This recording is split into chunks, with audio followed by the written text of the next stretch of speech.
Hello everyone. Today we are going to start with chapter 5 of unit 3, which is the circulatory system and its interactions with other systems of the human body.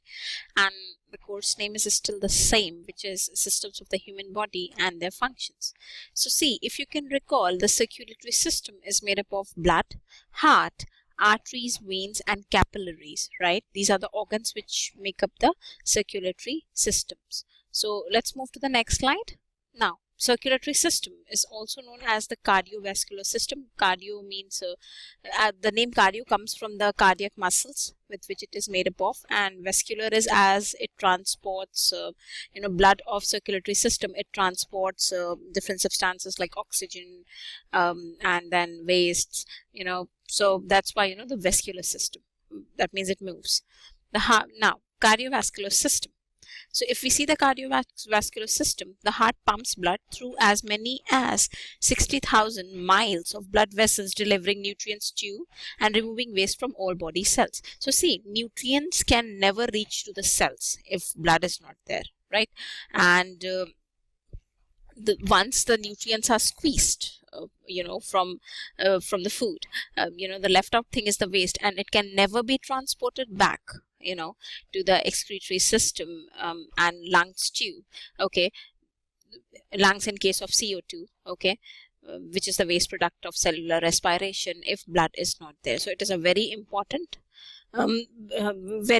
part of cardiovascular system. Okay, and when it comes to blood, without it, none of the cells of our body is going to survive. So now let's see how this cardiovascular system interacts with the different systems of the body. So first of all, we are going to learn that how it interacts with the integumentary system. Okay, so changes in the skin, blood flow are important in temperature control. See, here they are talking about the concept of vasodilation during summers, okay, and vasoconstriction during winters, okay, to maintain homeostasis. This we have already learned in our previous classes. Now, when it comes to the skeletal system, okay, bones help control plasma, calcium level also. When it comes to the blood cells, okay, they are made in the bone marrow, right? This we have studied earlier. So this is how skeletal system interacts with the circulatory system. Now, muscular system. Blood flow increases to exercising skeletal muscles, delivering oxygen and nutrients and removing wastes. Muscle action helps the blood circulate. So you see, muscles, even they need oxygen for proper functioning, right? And they also produce wastes. So that is done by the blood of circulatory system. Now, brain, it needs continuous supply of oxygen, right, for survival. So it gets blood from circulatory system only. The nervous system, how it helps control blood flow and blood pressure. Okay, so both are dependent on each other, you can say. Now, endocrine glands are the ductless glands, and they pour their secretion directly into the blood, right? And blood transports it to different cells of the body. So this is how endocrine system interacts with our circulatory system. Now, when it comes to lymphatic system, the lymphatic system, returns tissue fluids to the bloodstream, which is very, very important. These tissue fluids, they accumulate in the tissues, and if it is not removed, the tissues will swell up. And also, if these tissues are not returned back to the blood, then, it won't be able to maintain, like homeostasis, right?